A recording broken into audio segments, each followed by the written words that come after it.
this was the perfect movie to watch. I don't know if you're in LA, but there's a heat wave right now. So as I was just telling CherryPicks, like I've just been inside my apartment for like days, like pretending it's autumn and this is a holiday, like this is a feel good, incredible movie. And I'm like, it feels like autumn. Yeah, I am so with you. Yeah, I'm like hiding inside. It's like blistering out there right now. I'm in Sherman Oaks, so I am like in the valley. It's insane. What? Because I also watched some of your older stuff. I kind of went down a rabbit hole. But what draws you to these like very like feel good like rom-com genres? Because you're killing it, and I'm just so curious, like what essentially attracts you to them. Oh my gosh. Well, first of all, you're so sweet. Thank you.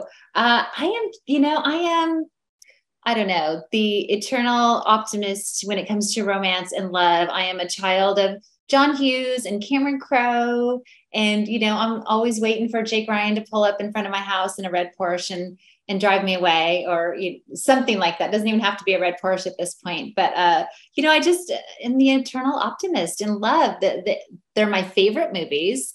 When Harry Met Sally, Notting Hill, Pretty Woman, I just can't help myself.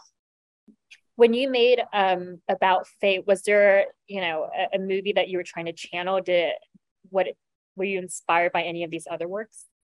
Well, I think inherently all of the great romantic comedies always inspire, or they're all bubbling under the surface, whether it's a Bridget Jones, which is two different guys, who we kind of know one's the wrong guy, but he's got some likable things about him too, but we're always kind of rooting a little bit for the underdogs. I think to me, there was a little bit more Bridget Jones in this one, just because of the two different guys, but all of the greats are always somewhere in my work, probably whether I mean them to be or not. I can't help it. I remember the opening montage feels so nostalgic, and I mean that in the best way possible. Like I feel like I'm watching like 27 Dresses again. I feel like I'm watching like Julia Roberts, obviously, for the connection, but it just feels so nostalgic and sweet. And for me, it felt very timeless. Was that intentional on your part? Because truthfully, I couldn't tell if it was set in the kind of like the early 2000s or it was set in 2020, but it just felt so magical. And like I could rewatch this a year from now, but also 10 years from now and still love it all the same. Oh, well, thank you so much. I think that's kind of always the hope, right? Is that you're writing things that feel like they're going to be lasting, and that, I love me some pop culture. So I often get flagged for that, going, no, this is going to announce what you wrote the movie. So I always have a little awareness of trying not to do, although there is a social media element in this one, not to do too much of that, not to, cell phones change the way we write movies now, because you can't keep your characters disconnected from the world. But I do love that timeless aspect, that it feels like it could be, any time period and not identify it too specifically. That makes sense.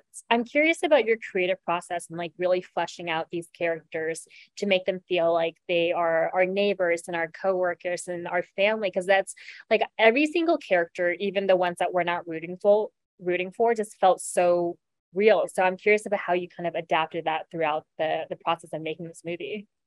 Oh, well, thank you. I like to have my characters feel as relatable as possible. I think that I live a lot in the constant search for romantic world, whether it's, my friends, my family members on their second marriages or still looking for their first, searching for the true love. There's a lot of people that I draw from in my life. I was always attracted to in movies, especially something like a Notting Hill.